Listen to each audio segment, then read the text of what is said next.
Welcome to the Level Up Lariat podcast here, brought to you by Bacon.com, featuring two of the finest furred up on our faces. Very good. That's a great start. My name is Jeff, a.k.a. Jeff Roth with Bacon.com. And I'm Dave the Watchman, also with NerdBacon.com. Welcome, Kikopath. Hopefully the stream is looking beautiful today. I'm not showing any weird tech issues or anything, so... Well, knowing her and Australian internet's going to lag for her anyway, so... Yeah, it's your fault if it looks bad. Exactly. We always just pass the blame. We are live at twitch.tv/nerdbacon. I believe we're also live at mixer.com/nerdbacon and youtube.com / whatever our URL is on Nerdbacon there as well. Now, our third Level Up Justin is taking a break this week. He's got family in town, so he wanted to be with family, and I can't blame him. If I could continue a joke from Evo, my name's Justin, and I want to hang out with my family. Now, look, that was a running joke the entire weekend because we needed to be sane. Inside jokes are the best, especially during that Sunday show. Funny, I like how we entered the stream today using Shinsuke Nakamura's old New Japan music, because you and I actually watched SummerSlam last weekend. Yes. Kind of the first time I sat down and actually watched a live pay-per-view event since probably WrestleMania. I kind of caught a little bit of snippets of some of the other pay-per-views, but yeah, SummerSlam is the first time I actually sat down and watched something. Entertaining show. That was good, yeah. I mean, ups and downs throughout any show, obviously, but I thought it was a pretty decent show. Except for what happened with Braun Strowman. Yeah, that kind of sucked. That part I didn't understand at all. But then after that I went and watched TakeOver Brooklyn 4, and that was a heck of a show. Yeah. So you should, if you've not watched it yet, watch the most recent TakeOver. It was a hell of a event. I saw the end of the championship match, the Johnny Gargano and Tommaso Ciampa match, which that was a barn burner, as JR would say. Boy, they've had 4 fantastic matches between those two, and it's going to be bad when they both get called a 205 Live. So how do they finish that feud? Because at some point the babyface has to get over on the heel. Right. I mean, that was the logical conclusion. As much as we didn't want to see it, that was the logical conclusion of Roman Reigns versus Brock Lesnar. They finally crapped all over Brock Lesnar's character to the degree where fans were actually starting to boo him. So, all right, we've got our heel now, so they had to get Roman over. Can I ask you a stream question real quick? Yeah. You might want to move the mug off your mug. The mug off my mug. Oh. Yeah, I know what you're talking about. All right. Well, then you carry it while I concentrate on that. All right. TakeOver Brooklyn 4 is fantastic. I think right now the angle is that Gargano hurt himself from trying to take out Ciampa once and for all with that running knee when he got handcuffed to the stage, which was a heck of a spot. But they kind of went off air with Gargano really selling his knee. So I wonder if they're going to give him a break for a little bit, or maybe they'll call him up. I mean, maybe they end the feud by just calling up Gargano. Maybe. Who knows? But that's a little bit of wrestling. I mean, we haven't had a chance to talk wrestling in a while, so it's kind of good to see. There's really not been anything worth talking about, to be quite frank. Really? Yeah. And there was some good stuff this past weekend with SummerSlam. I really enjoyed the Daniel Bryan Miz match. I enjoyed the Seth Rollins Dolph Ziggler match, the IC belt. That was cool. Yeah. I really enjoyed AJ Samoa Joe, except for the ending. It was kind of weird, but I understand where they're going with it. It was all right. Yeah. Oh, Saris is in the chat. She said she thought I was wearing a beekeeping mask or something like that. That's how we set ourselves apart from everybody else on Twitch, is we wear beekeeper outfits. Well, I've got live bees in here just to keep things interesting. Right, you got to keep on your toes. Exactly. Yeah. Well, before we get to the meat of today's podcast, we have some stuff coming out of Cologne, Germany, out of Gamescom. A lot of game releases, a lot of release dates, as well as some other news. Some that stuck out to me. First and foremost, Dave, we're excited because Devil May Cry 5 got a release date of March 8th, 2019, Yeah. and got a new gameplay trailer, which featured Dante making an appearance and using his motorcycle as a pair of chainsaw-like melee weapons. This game is insane, and I love it, and it's a day one purchase for me. I am so ready. Between that and Bayonetta 3, it's going to be a darn good year for action games. Yeah, it's the Devil Breaker trailer available now. That trailer's out there. It includes a lot of Nero stuff. We had Dante going nuts with his motorcycle, which is insane. Yep. Hitting the right boxes for me. So that's going to be out in March, and then didn't Shadows Die Twice get a March date? I believe so. Right.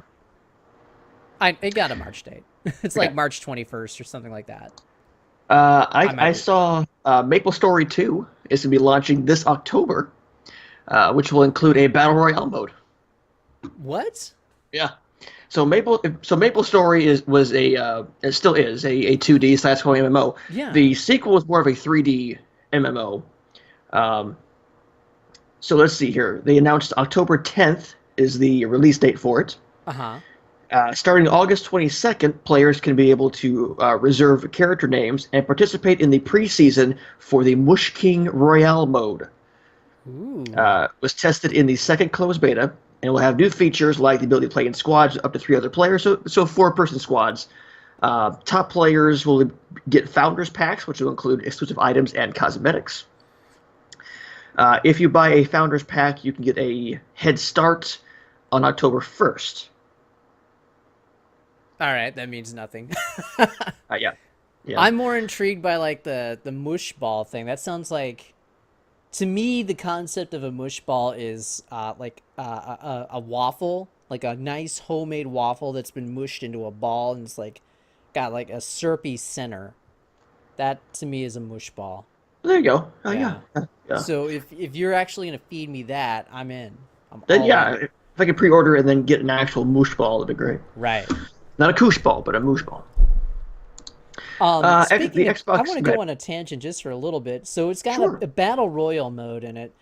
That feels like that's one of the few games it feels like that's really been advertising a battle royale mode. And that was like, we thought that was going to be such a huge trend for this year. We thought everybody and their mom was going to have a battle royale mode.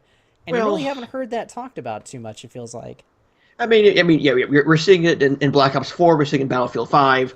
I think the team who made Resogun came out with a Battle Royale mode game called Storm Drivers. That's coming out. Warface has been really putting out their Battle Royale mode. But yeah, it's not as, even with all that, it's not as prevalent as we thought it was. Right. And I wonder it's just because people are just scared to take down, to try to go against Fortnite, because how big Fortnite's become, and PUBG is still kind of the closest thing to it right now. Maybe people are a little bit nervous to make, hey, we're doing a Battle Royale mode game too, after seeing what happened to games like Radical Heights, and I think there's that, Realm Royale that's out from the Paladins people, that's getting some traction. Yeah.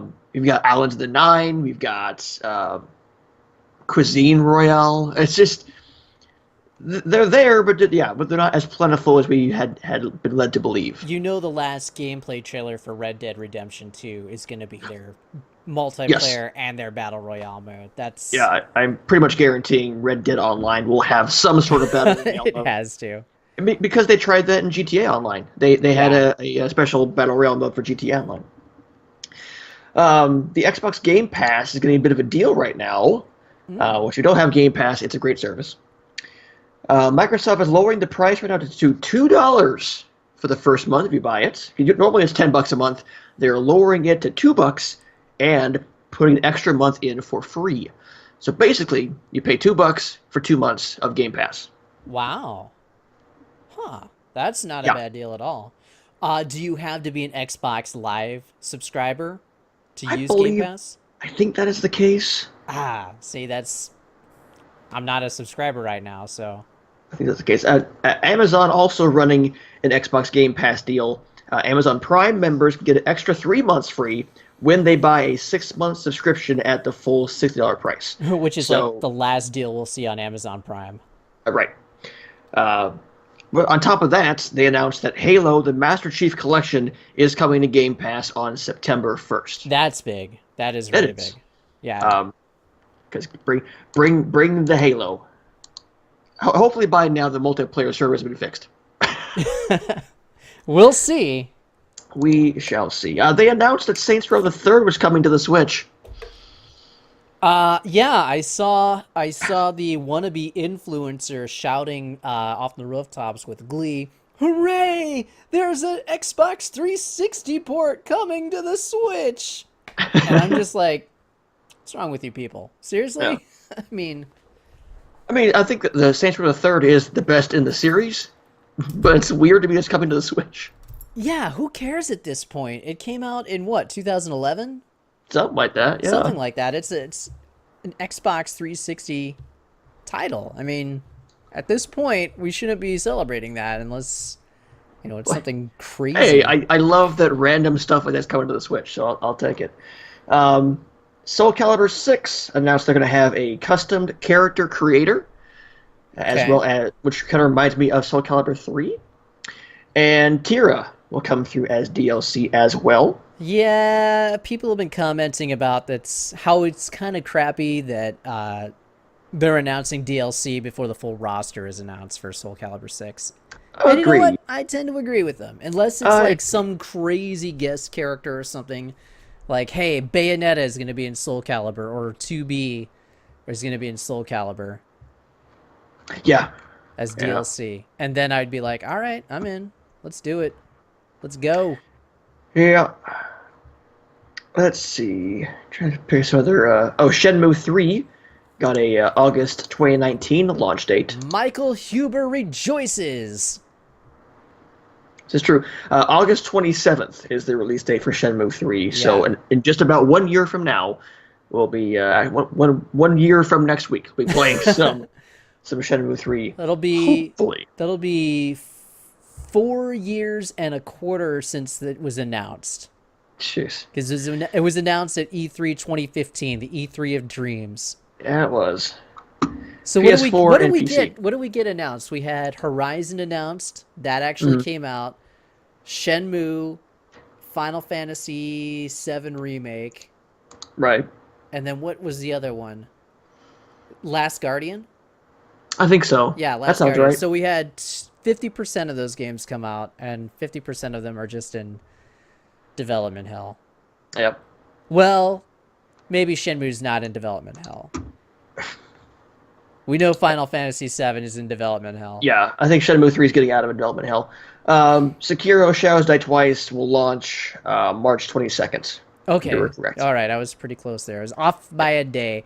How packed is that first quarter 2019 lineup? That's starting to look like shades of 2017 all over again. Yeah, which makes my wallet nervous. Let me see. Especially with no more Gamers Club Unlocked or Amazon Prime discounts or GameStop discounts. We'll talk about that in a second. But I mean, just those. So right now I'm on Wikipedia. Those first 3 months, you got January 25th, the Resident Evil 2 remake. Mm-hmm. 29th for Kingdom Hearts 3.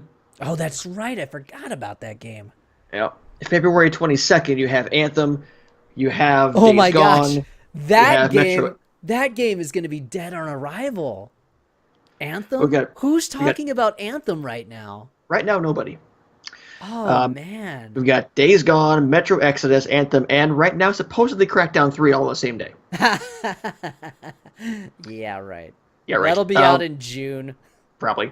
March 15th is The Division 2. Yeah. And then 22nd, Shadows Die Twice. And then I just said that other March game. Devil May Cry. Devil May Cry. Yeah. Wow. And I know there's got to be something that we're forgetting in there, too. Yeah, that's just Wikipedia. So I'm sure they're not updated because we're getting that stuff right now. So. Yeah, that's a ridiculous first quarter. Dead or Alive 6 is adding Li Fang, Hitomi, and a giant squid. I'm in.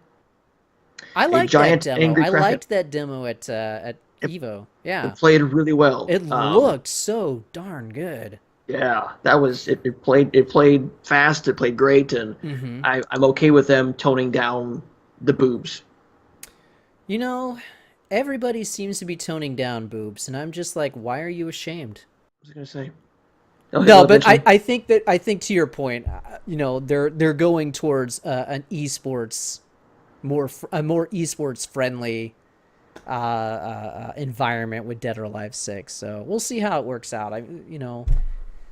I don't see Dead or Alive having longevity on the major fighting game circuits. I don't know. The series just has never had that sticking magic. Maybe they'll do it. Stacked, it's kind of stacked right now. Like the fighting game seems kind of stacked right now when you add Tekken and Street Fighter and Dragon Ball, unfortunately.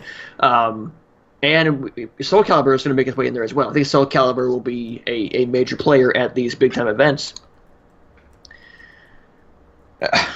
Thanks, Saros. Pretty good.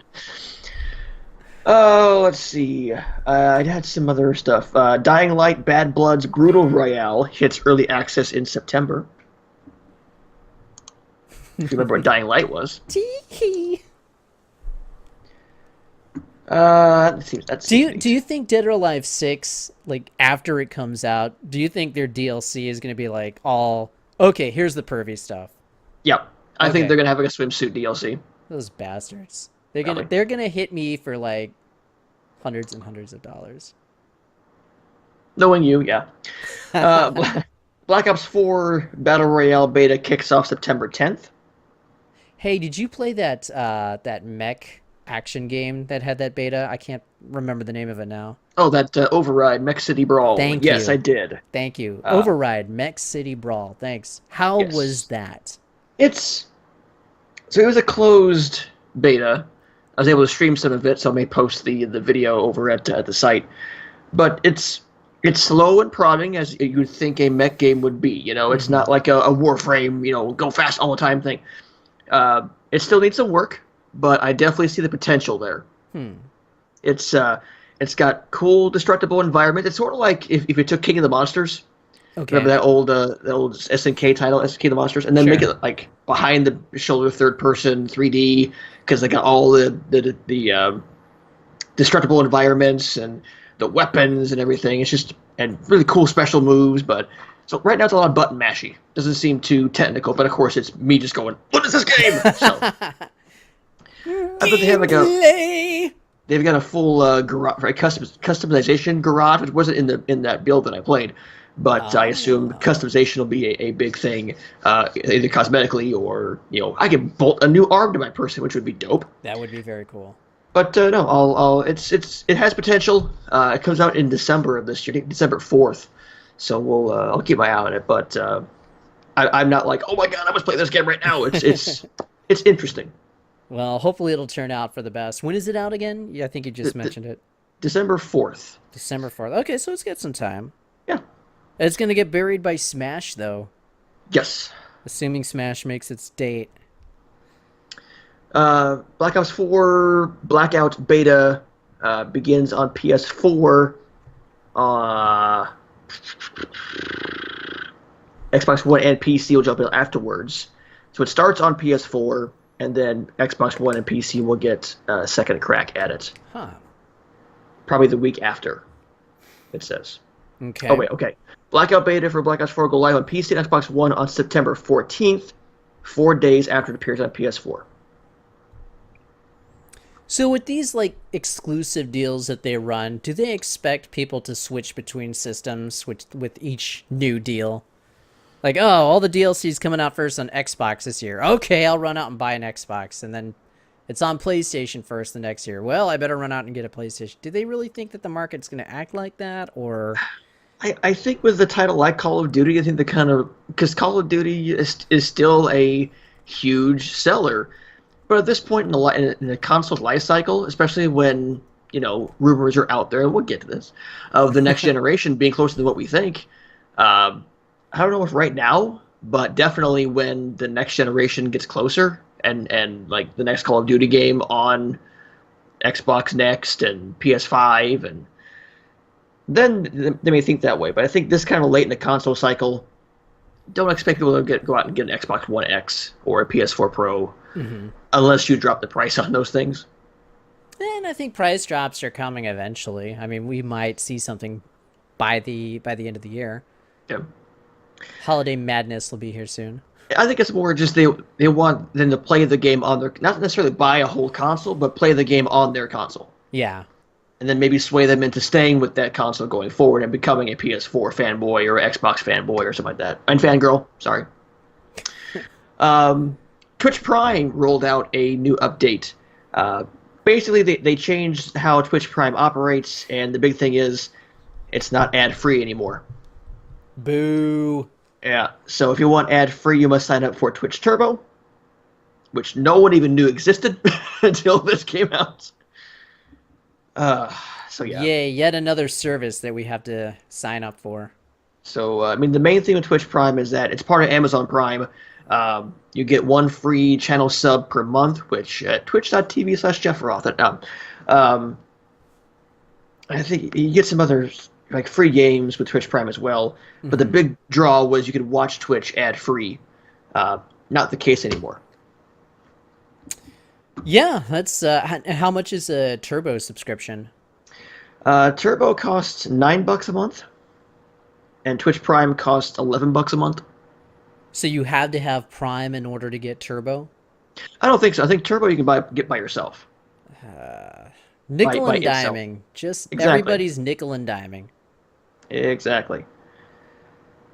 I'm gonna stick with Twitch Prime because I get free games out of it, and I get my free sub, and it's part of Amazon Prime, and it's. I mean, Amazon Prime is a great deal to have, so I'm just gonna keep my Twitch Prime. I don't want to spend $9 for getting rid of ads. Kickapath raises a good point. Does watching more ads still give you more bits, or does that have any effect? I don't think that has anything to do with the bits. Like, you can watch an ad to get bits to cheer the streamers. I think if you tune into the stream, an ad will pop up automatically. And I think kind of like on YouTube, and then if you just skip it, I think at some point, not the streamer necessarily, but the people who put the commercial in there, they get a little bit of kickback off that. So I think it's more just to give back to the people making the ads, not necessarily getting bits off of it. That's what I was reading it, but we'll see. This is going to go into effect here the next couple months. I think October, they're going to force people into just say, they're going to force this on and just say, done. Yay. Good for them. You ready for more ads on Twitch? Yeah. Which is really annoying because I'll get into these ad loops. Like, a stream will buffer, so I'll refresh it to try and get back into the stream. Then you have an ad. Then you have another ad. Then they replay the first ad. And it's like 4 or 5 of the same ad over and over again before you can get back to the stream. And by that time, I'm just too annoyed. I don't want to watch the stream anymore. So their over plastering with ads is actually hurting their content creators. Yeah, and I wonder how that will do if you're rating somebody and you send everybody over to their channel. Does a commercial come in right away? Does an ad come in right away so you don't actually see their reaction when they get that rate? Because that's part of the fun of rating people. If I got 9, 10 people that come with me to go see someone else's stream, to see them go, oh crap, here's these people that come to see me. You miss that if you're watching an ad about, washers and dryers.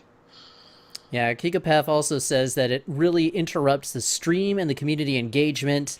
Not looking forward to it. And the Australian internet already buffers enough. So is that what the Monka S I keep seeing Monka S in chats. I go, what is a Monka S? It's an emote. All right. I never knew what it was. Everyone's like, oh Kappa, oh feels bad man, oh Monkas. Like, what the hell's Monkas? God. Any more headlines you want to touch on from Gamescom, or just in general before we kind of get to the meat of the show? For me, I think the biggest headline, one of the biggest headlines of the week, is Amazon Prime ending their pre-order discounts on video games. So we had talked about that on numerous shows. We wrote an article about that when Gamers Club stopped, and when Amazon UK stopped their Prime discounts, and we wrote at the time that the same thing is probably coming to the US. It did, and I am convinced at this point that my original assessment is correct, and that is all these retailers are getting rid of their discount programs at the same time because they have been tipped off that at least one of the major players is going to go at least 90% digital with the next generation. So my guess is that these rumors about Microsoft's Scarlet project are true, and that one of the hardware versions that they put out is digital only, and they're buffering against that. And who Right. knows? Sony might be doing the same thing. I don't know what Sony's doing, and I don't know if Sony knows what they're doing at this point. Well, they're playing catch up. Yeah. They really would be playing catch up, especially if Apple and Google both jump in.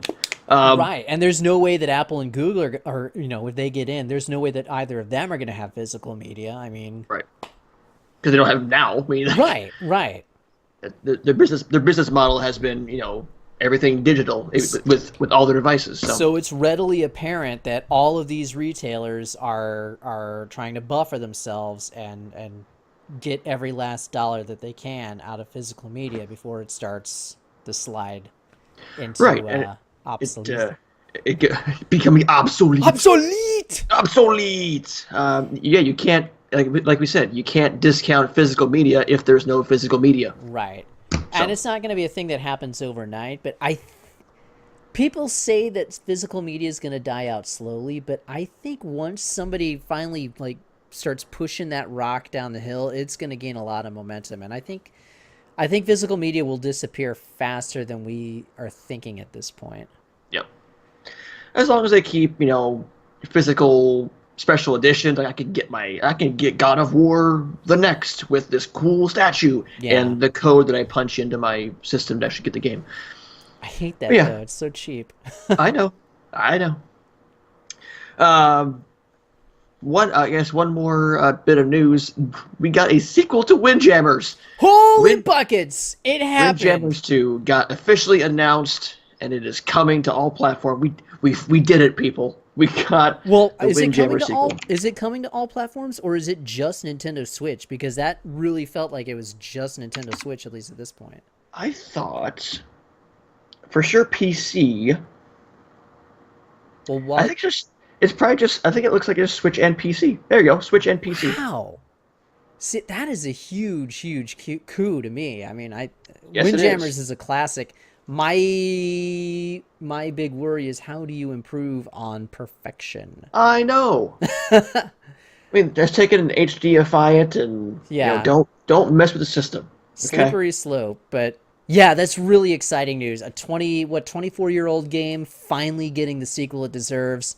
Had a crazy intense evolution tournament with hundreds of people that signed up. We got to get Frankie Sisto on the show to talk about Windjammers 2 and talk about building that scene. Yeah, he said he wants to, so we'll get the voice of the Evo Windjammers tournament to join us here. Windjammers 2 will include new stages, players, power moves, and enhanced gameplay mechanics. Multiple multiplayer modes will be on tap, as you expect. But those who prefer, I'm reading from PC Gamer, by the way. Mm-hmm. But those who prefer to avoid the hassles of dealing with humans will be able to play as promised robust single-player modes. Yeah. Give me that Windjammers quest mode. Yeah. That would be so awesome. Dude, I'm stoked for this. Like, as a Windjammers fan, I'm excited for a full-on sequel. I'm surprised it took us over 20 years to get this to come out. But I think... seeing how well it was received at things like Evo helped to push it over the edge, and we finally got the sequel coming out for Switch and PC. Yeah, that's crazy. That's insane. That it's Switch and PC. That's like I said, a big get for Nintendo. Yeah. I'm probably gonna get on both PC and Switch because Windjammers on the go makes me happy. But hey, all the influencers are excited about Saints Row the Third. Anyway, look, and that's not dogging the game. I love Saints Row the Third. Why is this coming to the Switch? I don't get it. Because they had a little extra money. Oh, and also the Hearthstone single player adventure for the latest expansion. The Puzzle Labs just dropped recently. I checked something out earlier today, and I like it, and I'll play some more of that later. Okay. Dave. Hey, Watchy man. that's me. You. Shall we get into this Nintendo business? I mean, heck, you broke it, so we might as well talk about it. Um, we kind of so let's set this up here. So we had put out there, on August 20th was going to be when we would launch all this info. We had to play our hand a little bit earlier than we wanted Claims to. to be the Right. presence of a revised, more powerful Nintendo Switch. Not only did they tell us that's a rumor, we also got some specs on it. Well, Proposed we've specs. got some supposed stuff. We don't know for sure, but there's a lot of chatter that sounds very credible. Marcus Sellers broke the story on Saturday night, and he said that a Switch Pro would be coming in early 2019. We've heard a little bit different, maybe a little bit like mid to late 2019. He said 8 gigabytes of RAM, which backs up what we had been hearing as well. 128 gigabytes of internal storage, which we haven't heard anything on the storage. That sounds a little bit high to me. Yeah. And dynamic scaling up to 4K, which I don't think that 4K would be possible. Right. But our what we had been hearing and we felt was credible enough to put out there. And again, this is all unconfirmed stuff. We don't know for sure, but we felt strongly enough about it that we could put it out, and we've been working on this for a while. But let me just get into the story here. At the heart of the rumored Nintendo Switch Pro lies an upgraded processor as well as a move to a version of NVIDIA's Pascal GPU chip. Released in 2016, the Pascal architecture is the chipset that is currently powering NVIDIA graphics cards such as the GeForce GTX 1080 on down through the GeForce GTX 1050. Nintendo's supposed move to NVIDIA's Pascal GPU would provide a competitive boost in the graphics capabilities of the Nintendo Switch Pro as it prepares to compete against new offerings from Sony, Apple, and Google within the next 2 years.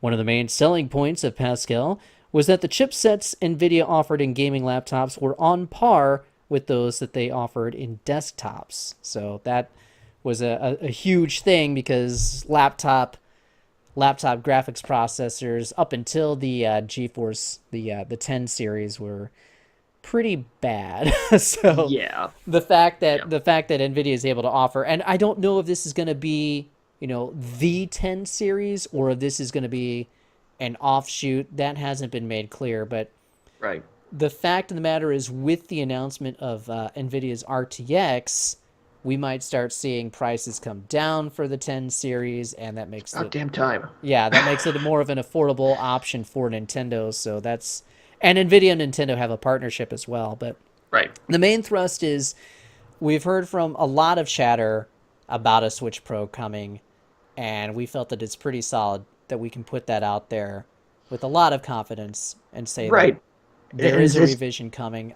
Third parties right now, Steep's cancellation is kind of a peek into the window of what's going on behind the scenes.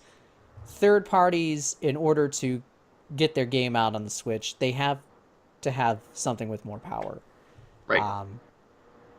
They have to have it. And people who are out there talking about, well, why isn't Resident Evil 2 on the Switch?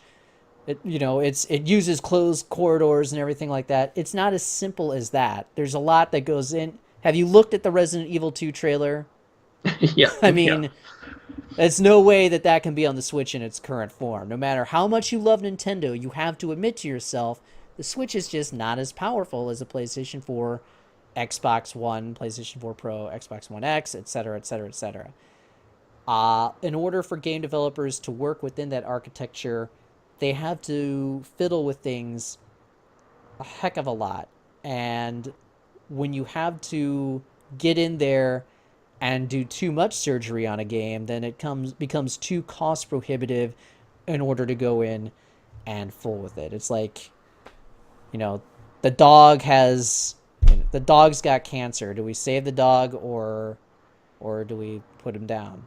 That's dark. That's really dark. I didn't mean for it to get that dark, but man, I'm gonna start drinking after this. Yeah, well, yeah.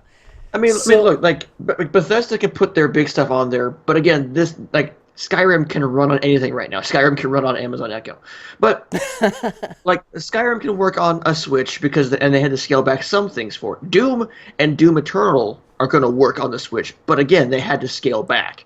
They're not putting the PC version on the Switch.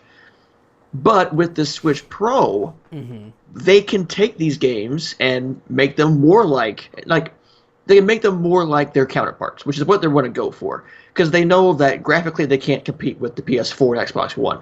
Now we're getting into the Xbox Next and PS5s. Nintendo needs to step up, and this is right. their step up.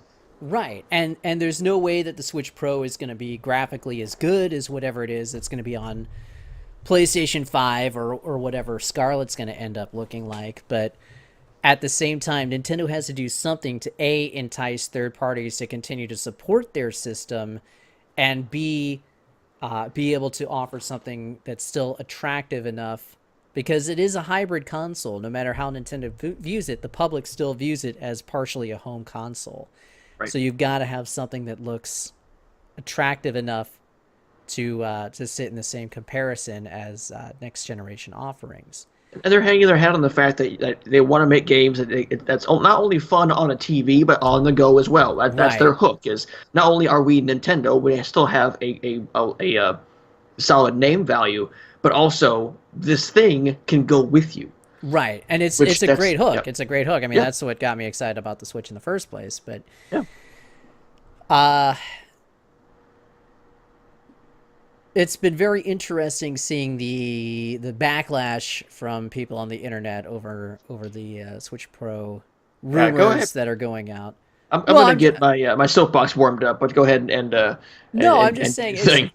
it's very interesting that the debate is not about whether or not the Switch Pro is coming, or are we excited about it? Do we feel that Nintendo needs it? Are we fine with maybe not getting the port of that hot game? Maybe we are we fine with sticking with the Switch hardware that we have and saying, "All right, well we won't get Resident Evil 2." Or do we want Nintendo to put that upgraded hardware out there so we can get those games on the Switch? That's the debate that should be had, but instead we're debating about who the rumor came from in the first place and stupid things like that. That doesn't matter. What matters is that it's not just us who have been, kind of clued in that a Switch Pro might be coming. There have been other people out there, like Super Metal Dave did videos on this months ago.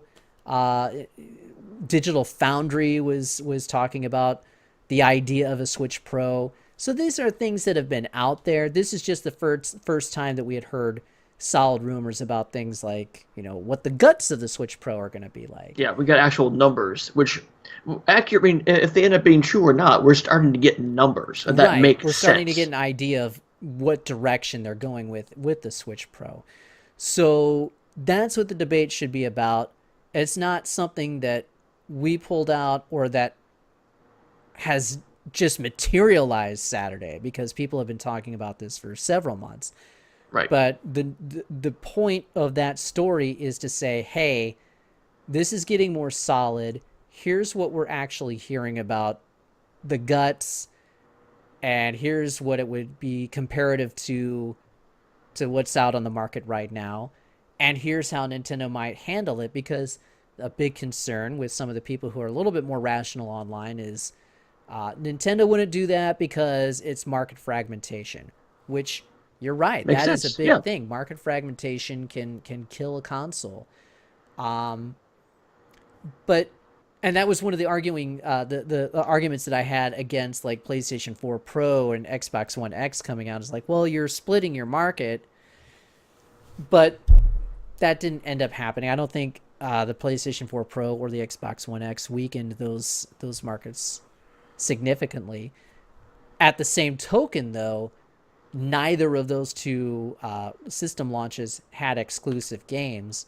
Right. And I think that is the thing that we would see play into the Switch Pro launch a little bit more heavily, is you would have exclusive games. Not from Nintendo. Nintendo would want to keep everything, playable across the whole Switch ecosystem. But third parties, if you're Square Enix and you say, hey, I want to get Kingdom Hearts 3 out on the Switch, you gotta have it on Switch Pro only, Right. and you can't do it on the original Switch. So, we talked about Nintendo possibly partnering with different retailers to offer trade-ins, very generous trade-ins for the original Switch. And that can now be possible with the launch of Nintendo Online, because you can back up all of your game saves through the cloud storage now, so you won't be losing any progress or anything with your games. So those are the things that we should be debating, but instead people just want to debate on, where did this rumor come from, and they're missing the point of what's in that article. Yeah, it was kind of neat, but also kind of terrifying to see. This is kind of really our first real bite of the internet. So this is kind of the first time the internet kind of bit back at us. Which is fine. I mean, everybody should be entitled to their opinion. Oh, for sure. Yeah, and I'm not hating on people unless you get personal. But here's my soapbox: is that we at Bacon.com have been doing this for 5 years. Happy 5-year anniversary, Bacon.com. Yeah, we need a cake. Yeah, we do. We're not getting paid. None of us receive a dime to be journalists. We're not sponsored yet. We're working on that. People who just say we do it for the clicks. I mean, we need exposure, sure, but also it's our credibility on the line. And we're not going to make it out of the gates if we come out lying to people. Nowhere in the article that the Watchman wrote did he say this was all fact and that this is actually happening and 100% true. In fact, he said the opposite. These are all rumors. This is speculation. We're just getting numbers. It's getting traction. We wanted to get out there ahead of this. But again, you're right. The debate is not the debate that should be happening is on the system side and on the business side, not on the you guys suck side. Right. But people, it's very interesting, this world of influencers. It's something that I hadn't really been exposed to until earlier this year, but this entrenched fanboyism is almost akin to people arguing for political parties. It's like Nintendo is right no matter what. Well, that's kind of a silly view to have. I mean, I had that view up until I was like 17 or 18 and ended up buying a PlayStation because I wanted to play Tekken 3. Yeah. Point is, I want to play Sonic 2, so I got a Genesis. Yeah, you grow up. You grow out of that. You have your favorites. I still love Nintendo, but Nintendo doesn't make all the best moves. Look at Nintendo Online. I mean, that thing, we don't know anything about it, and it's coming out in a month? Is it 30 days? Who knows? Second half of September. Get your money ready. Not sure what you're buying yet, but get it ready. That's right. So it's just very interesting how entrenched people are to defend these brands. And I think it's going to be fascinating over the next few years how fanboyism evolves when we have the move to the digital age. Because I think a lot of that fanboy mentality is because you have a tangible product that you can hold in your hands. I have a Nintendo Switch. I look at this Nintendo Switch and I feel this connection with this system. And that's one of the great things about video games, really, is that you feel a connection with a game in a much more intense and personal level than you can feel with a movie or a book or something like that. Right. And that goes into the products as well.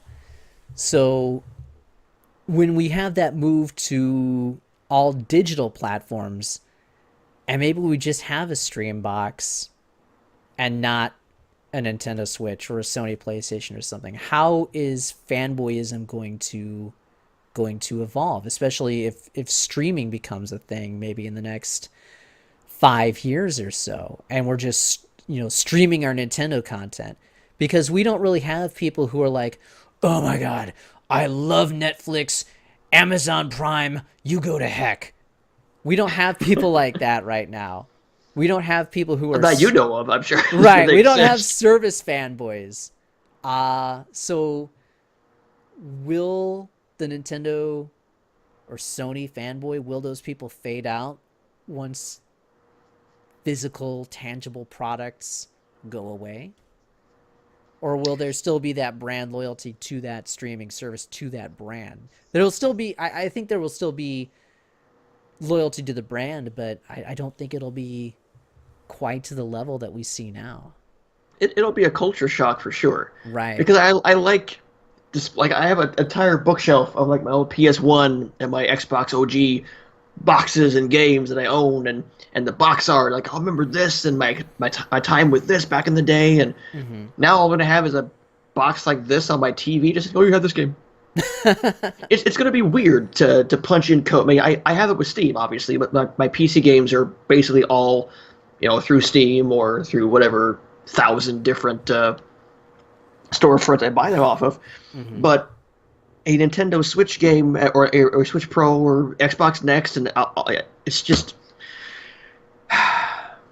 the world of video games is going to change drastically within the next 5 years. Right. And I think that's going to be the next major article that I work on, is something along the lines of the final war or something like that. Like how the next generation console war is going to end the world. Something along those lines. But the next big major article that I think I'm going to work on is going to deal with that and kind of lay out where we're headed and what those battle lines are looking like as we go into the next generation, and what I think might play out. But again, the to go back on Nintendo, Wayne, again, to kind of wrap this up, wrap up this part of the debate. We have reason to believe that a Switch Pro is coming, and because Right. it makes sense, because they filed all those patents a few months ago. They wouldn't file all that without a plan in place. And the fact that the next generation from Microsoft and Sony is coming within the next couple of years, most likely, Nintendo needs to make a move. Because there's of the three, they're still the least powerful console. Now, if these top two teams or these two brands go even higher, Nintendo has to catch up. So all of the pieces are aligning that this makes sense. If we're wrong, we're wrong. Like, if we're wrong, so be it. We look what are foolish. your We look thoughts foolish. on But it's fine. what are your thoughts on the Switch Pro? Is that something that you would be excited for, or If Yeah, because I think our own Nerdberry brought up a good point where if I had just bought a Switch, I'd be kind of upset.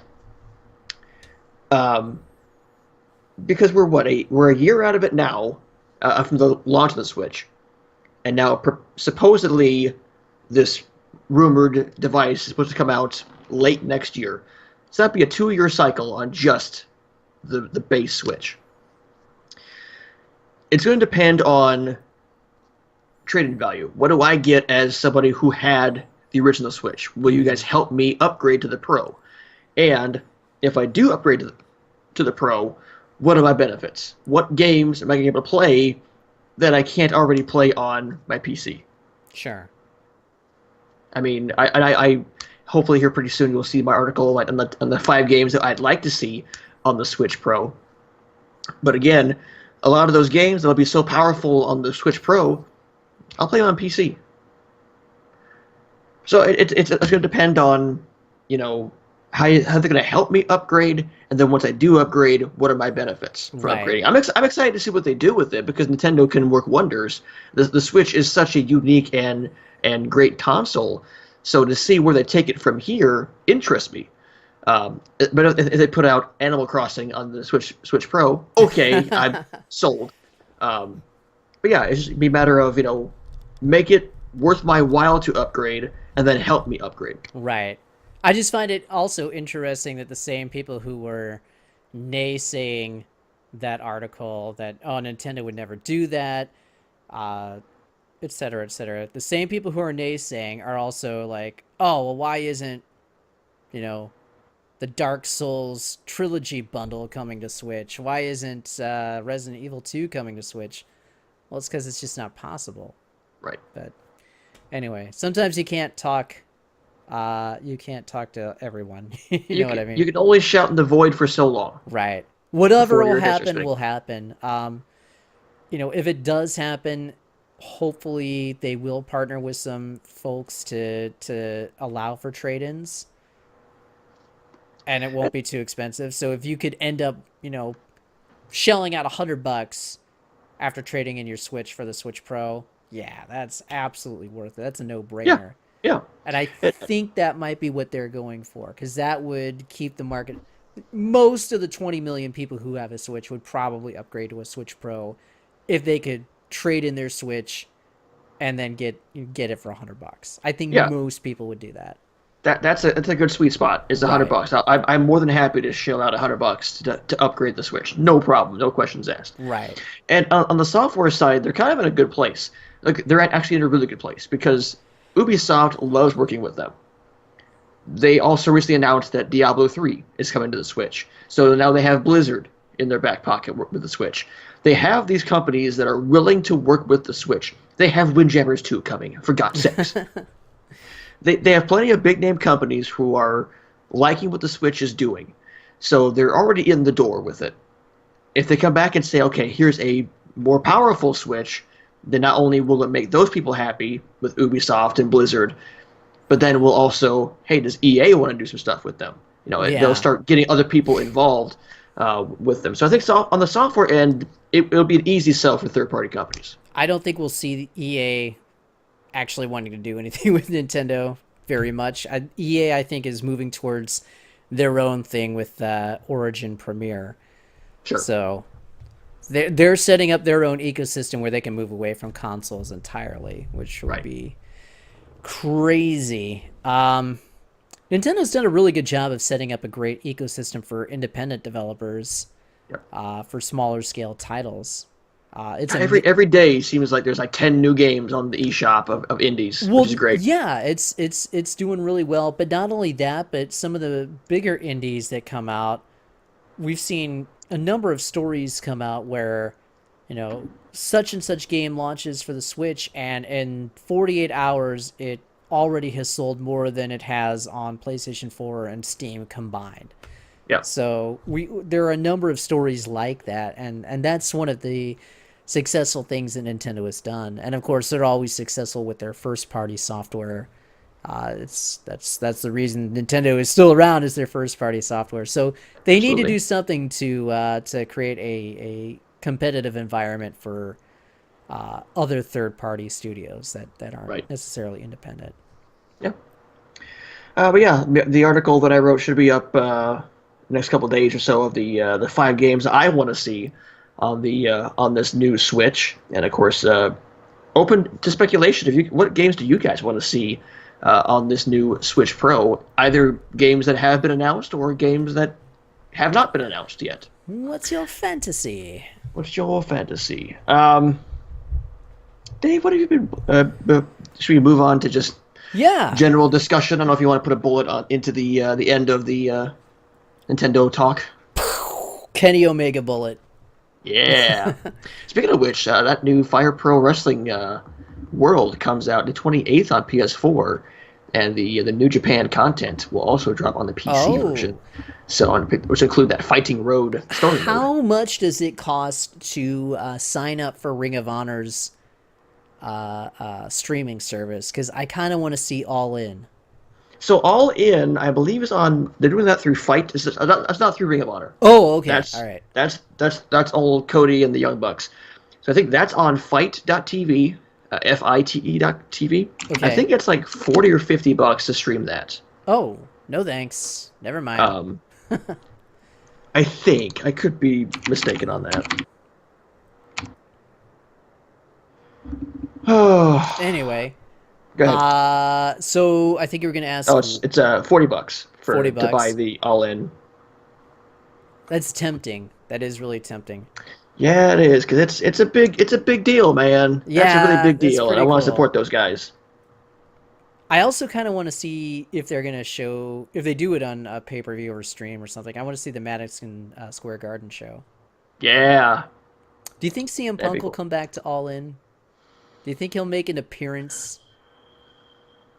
Didn't he say, well, multiple times that he was done with pro wrestling. Yeah, but anybody who says multiple times and they're done with pro wrestling is never really done with pro wrestling. It's true. You're Brock Lesnar. Yeah. Going back to UFC now. I think if they're going to, this is the place to do it. Yeah. So, in Chicago, all eyes on them. Does CM Punk have any friends left? I don't think so. I think Colt Cabana is suing him right now. So. Yeah. What are the problems with these guys? I tend to not read all that because it's very confusing. Yeah, that's very surprising. Anyway, what have you been playing, or what have you been having your eye on in the gaming world as of late? I actually picked up over the weekend. I picked back up Super Mario Odyssey. Because you're gonna finish it one of these days. I am gonna finish it. I forgot how good of a game that was. It's really good, and Justin and I keep telling you the ending of the story is fantastic, and I can't wait till you get there and get through it. All right, I will get through it then. So yeah, that's pretty much all I've been playing, and I haven't really been playing too much. But yeah, when I've had a spare moment, I've been like, yeah, I'll check out some Mario Odyssey and try and get through that. Yeah. I've been still plowing through the World of Warcraft expansion. Oh, Battle yeah. for Azeroth. Yeah. It is so good. Like it might be my favorite expansion since the Lich King. It really goes back to Horde versus Alliance, and it's hitting those right notes again. It's getting that scratching that itch that I need to have itched on that game. Still playing more Hearthstone. We're still playing more Overwatch. I haven't played Overwatch in straight up forever. So they're adding at least 4 or 5 more teams to the Overwatch League next season. Oh, really? That's cool. They announced already Atlanta's getting one, and Guangzhou, China's getting one. Well, you got to have one in Guangzhou. I believe they're leaning towards Paris getting one. Maybe. And then I think Justin and I had speculated a few other I want to see. I think Berlin would be a good place for one. Chicago, Seattle. So next year, Overwatch. Dubuque, yes, Dubuque, Iowa should get one. But that should start up here in October, November for the next season of Overwatch League. So it'd be kind of cool to see what year 2 brings with how big Overwatch League was in its inaugural season. You have to be careful to you got to ride that wave, but you don't want to overexpand and overdo things too quickly. So we'll definitely see how the sophomore year for Overwatch League pans out. I'm interested in it. I'm way into Overwatch League, so that's good. I wonder how much longer the legs of Overwatch will last. Right, and that brings the good point of it. Will there actually be will there be a full-on sequel, or will they just keep updating the current game to fit their leagues? At some point, you have to.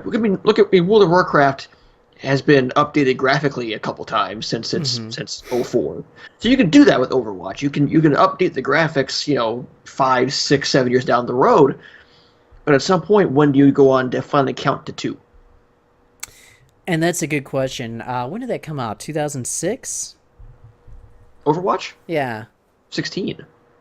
Why did I say 2006? I meant 16. You're right. I have no idea. Yeah. It's old man weirdness. Yeah. So yeah, 2016. 2016. So yeah, hard to believe it's been 2 years already. And how big it's got, and in 2 years, how big that game is. We'll see. 3 years is usually that sweet spot when people are starting to say, "Hey, where's the sequel?" Or 20 years for Windjammers. Indeed. Yep. That gives me hope that a Chrono Trigger sequel will one day come out. Never give up hope. I won't. Never give up hope. I booted up some Rainbow Six Siege a few days ago. Yeah. Just to see how that game was doing, because all these free updates keep coming out for it. So I keep checking in and playing new maps and getting new operators. It's still a fun game.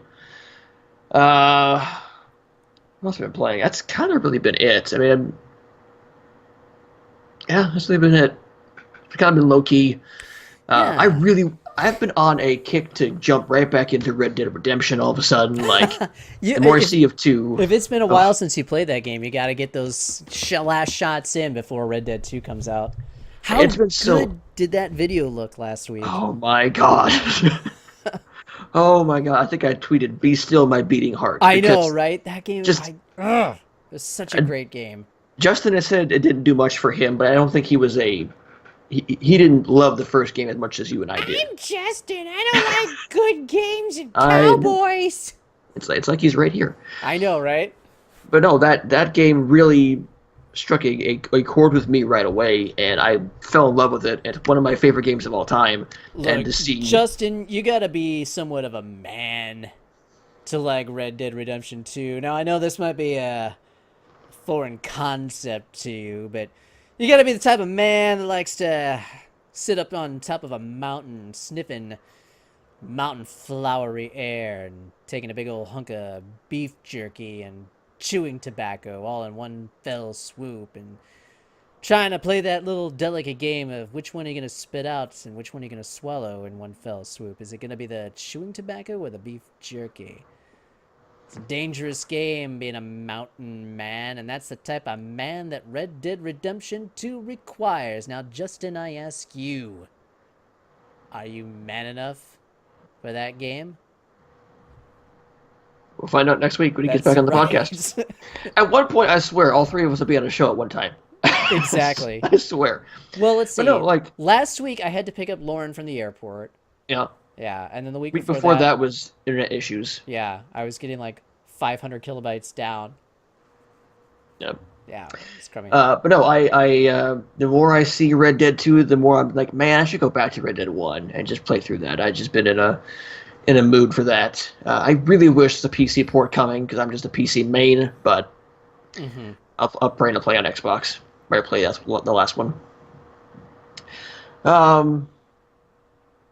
I did finally find a way to play Wrestling Revolution, which is a M. Dickey wrestling game, which is stupid and I love it. And I've never that's heard a of blast. it. It's Tell me about pretty it. stupid. Tell me about it. It's the M. Dickey games, like it's one guy who makes a bunch of adventure games who also made a wrestling game. It's a 2D wrestling game. I streamed some of it at my career mode. It's actually better than the 2K games. So I think anyway, it's more fun to play anyway. I think the 2K games always look a lot better, but I had more fun playing dumb wrestling games, and this is definitely a dumb one in the best way possible. So, I mean, I could take a knife, set it on fire, and stab a guy with it. It's fantastic. Wow. Yeah, it's a good wrestling cool. game. It's a good wrestling game. Hey, what do you think of Nintendo forcing all these ROM sites to go down? It sucks, but I understand the business aspect of the thing. It's basically stealing. Yeah, but Nintendo could come in and say, hey, take all of our Nintendo developed and published games down instead of shut down the entire site. Because there's a lot of good stuff that's we're never going to see it republished. Right. You know? If you got it's weird timing, I think. It's weird because they've known about this stuff for years and years and years. Right. But it's just weird that they come along now and say take everything down. Well, I think it's because of the impending launch of Nintendo Online, and I don't think it's something necessarily as cool as, oh, Nintendo's going to have like some sort of Netflix thing and they're going to have like their entire NES library up there. They want to drip feed us Balloon Fight and Ice Climbers, once a week or once a month or whatever. And they don't want people saying, screw this, I'm just going to go to a ROM site and play NES games at my leisure instead of playing whatever. Do you think it has anything to do with how the NES Classic and the SNES Classic was received? Because I didn't buy either the NES or the SNES Classic because I could buy the ROMs, or I already have those games. I could not buy the ROMs. I could get the ROMs, or I already have those games. So do you think that has anything to do with those, and maybe looking forward to like the N64 Classic and just beating them to the punch? I don't think so, because the NES and the Super NES Classic were insanely well received. Those were such huge hits. I've got ROMs, and I still got a Super NES Classic, so I don't think that ROM sites had as a big impact on those two things coming out. Nintendo always does the artificial scarcity thing, Sure. so they're able to build up this hype and this hysteria around the release of something like that. So that served them well. Yeah. Just weird. Yeah, weird timing. And maybe they're just safeguarding for the N64 Classic or whatever they end up doing. I don't know. It just seems weird, and I wish I could play. I mean, it's going to use Mario RPG as an example, but you can have it on the SNES Classic. So I don't know. I'm halfway here anyway. So what are we looking forward to this month? I mean, the next big release for me is Spider-Man. Yeah, That's beginning of September. That's the next big thing, big game that I have to buy is Spider-Man. that's what, 2 weeks away. September 9th is that Okay, game? so 7th? like 3 weeks, maybe 3.5. He says with a question mark? It's right around the corner. So that game, and then Shadow of the Tomb Raider and Dragon Quest XI, those are all like in the same nanosecond of time. Yeah, 7th is Spider-Man. Dragon Quest 11 is the 4th. Shadow of the Tomb Raider is the 14th. Okay. Then, next big thing... Oh, The World Ends With You Final Remix is the 27th. Always heard that was a really good game. It was a good game. It was a fun DS game, but I wonder how they're going to do that, because the whole gimmick was the fight would take place on the bottom screen, and you would use the stylus to do your fighting, then would go up to the top screen mid-fight, and then you had to switch to the D-pad and the buttons. So it's kind of a, things to do that. So it's really cool, but I wonder how they're going to pull it off on the Switch. With My Gamers Club discount period ending and the inability to renew it, I might hold off on Shadow of the Tomb Raider and maybe Dragon Quest XI and see if there's a Black Friday sale for both of those. Yeah. I'll be paying a little bit more attention to the Black Friday sales this year because... Oh, it looks like the 27th is the Japan release. The U.S. release is October 12th. Yeah. Same day as Black Ops 4. I need to finish God of War before I start thinking about buying any of this stuff. Yeah. Probably sit down and finish that. It seems like it was just like a couple weeks ago that game came out. Yeah, it seems like it was recent, but it was back in February. Jeez. And that game escaped me. No, it wasn't February. It was like April. Was it April? You're right, it's April. Yeah. What was that? Yeah, April 20th. All right, it's 4/20. April 20th. What was February? What was February? There was something in February, wasn't there? Monster Hunter. That was January. End of January Dragon was. Ball. It was also in January, same day. I don't know. I don't know. My brain hurts. Like, I'm still recovering from the Vegas trip and really just taking my hiatus from the gaming world this past weekend and just kind of zoning out. It's kind of nice, but you need to take a break. Take care of yourselves, people. It's my message to you all. Take care of yourselves and each other. No, my message to you is work. Continue to work. Always do the work. The fight is everything. Work until your skin falls off and your organs are continuing along like snails running across the driveway. That's how you live your life. Food for thought. That's right. Dave, should we take her home on that note? That was a really morbid ending. You can find all this stuff and more at nerdbacon.com. That's right. All right, so to take us home, Jeff will have his article out most likely in the morning, the top 5 games he would like to see on the supposed Nintendo Switch Pro. Hi-yo. And I will be publishing that, and then I will get this podcast out to all the different podcast services, Anchor, Stitcher, and Spotify, Google Podcasts, I think, and a bunch of other stuff. that I can't remember. In the meantime, you can find us all on social media. We're on Twitter at nerd_bacon. Facebook, we're on there at Nerd Bacon. You can always find us here on Twitch at Nerd Bacon. Mixer, search for Nerd Bacon. YouTube, search for Nerd Bacon. Nerd Bacon, Nerd Bacon, Nerd Bacon. It's so tasty because we're always gaming tasty, and we tell you to game tasty as well. Jeff, where can they find you on the Twitch and the Twitter? That's a heck of a rant. I like it. You can find me at twitch.tv/Jefferoth, JEPHEROTH. You can find me on Twitter at the same username at Jefferoth. I like to post polls. I like to post dancing GIFs and my random thoughts for the day. Do you post dancing polls? Dancing poll GIFs. I should work on that. I'll be streaming. I might stream tonight. I cut my stream short last night to kind of get the article going for today. So I might do a late stream tonight of some Hearthstone with that new mode. But I stream 3 or 4 times a week at twitch.tv/Jefferoth. And I stream a little bit of everything. A lot of Overwatch, a lot of Quick Champions, a lot of Hearthstone, a lot of World of Warcraft, a lot of everything. So go follow me and follow here at Nerd Bacon, because we're always here all of the time. Somebody streams here more often than not, whether it's us or Sarah's here sometimes. Infinite Knife has done some stuff here, so people from the community stream here as well.